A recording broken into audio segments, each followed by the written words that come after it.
السلام عليكم، مرحبا بكم في فيديو جديد. بحال هذا النهار هذا 14 فبراير من كل عام كاينين شي ناس كيحتفلوا بواحد العيد اللي سميتو عيد الحب. وهذا العيد هذا في الاصل ديالو نصراني مسيحي، واخا هكا كاينين شي مسلمين اللي كيحتفلوا به. وحنا في الاصل الشريعه الاسلاميه ديالنا عندنا جوج الاعياد، عيد الفطر وعيد الاضحى. هادو هما جوج الاعياد اللي عندنا. وفي هاد الوقيته عاوتاني بالضبط كيخرجوا الشركات الانتاج كاملين كيخرجوا لك افلام عندهم علاقه بهذا الحدث هذا بالضبط. ولكن شنو القصه ديال هذا العيد هذا وشنو الحكايه ديالو حتى تنتشر في العالم ولاش عنده هاد الذكرى هذه ديال 14 فبراير من كل عام؟ اذا في هذا الفيديو هذا ان شاء الله نتعرفوا على الاصل ديال الحكايه ديال هذا العيد هذا. عيد الحب ولا سان فالونتان، هاد العيد هذا كان في العهد ديال الامبراطوريه الرومانيه وبالضبط في القرن 3 ميلادي. هاد الوقت هذا الامبراطوريه الرومانيه كان حاكمها واحد الامبراطور سميتو كلاوديوس الثاني. هاد كلاوديوس الثاني كان كيدير بزاف ديال الحروب باش كيبغي يستعمر شي مناطق جداد ويضمهم للامبراطوريه.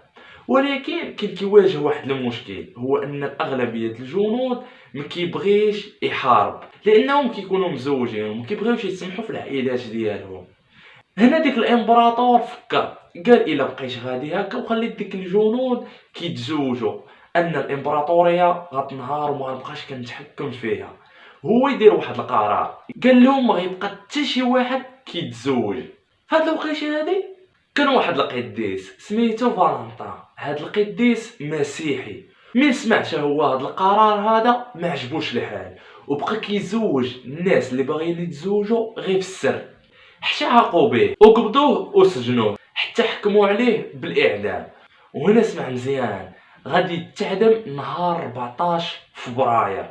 ومن ديك الوقت فيما كيجي النهار ديال 14 فبراير من كل عام كيتعتبر هذا النهار الذكرى ديال فالنتان ولا الذكرى ديال الحب.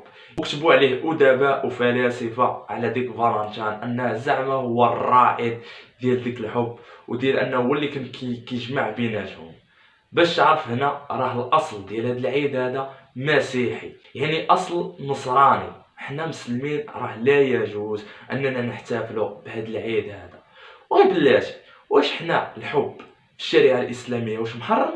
لا، حنا ربي سبحانه وتعالى والسنه ديالنا راه الحب عندنا العام كامل، العمر كامل، انك تبغي باك امك خوتك عمك جدك خالك خالتك كاع الناس اللي كتبغيهم راه العام كامل وانت معاهم كتعبر لهم بالحب ديالك ليهم. راه ماشي كيخصص لك غير نهار. شو الفضل سبحان الله العظيم في الاسلام ديالنا. هي بنادم خصو يخدم شويه عقله ويعرف الصح من الغلط. اذا نتمنى تستافدوا معايا في هذا الفيديو هذا. ما تنساونيش بلايك وكومونتير، بارطاجي مع لي زامي الا كان هادشي اللي كندير كيعجبك، لان الدال على الخير كفاعله. وما تنساش دوز عندي الانستغرام وفيسبوك كندير شي حاجه مزيونه. السلام عليكم.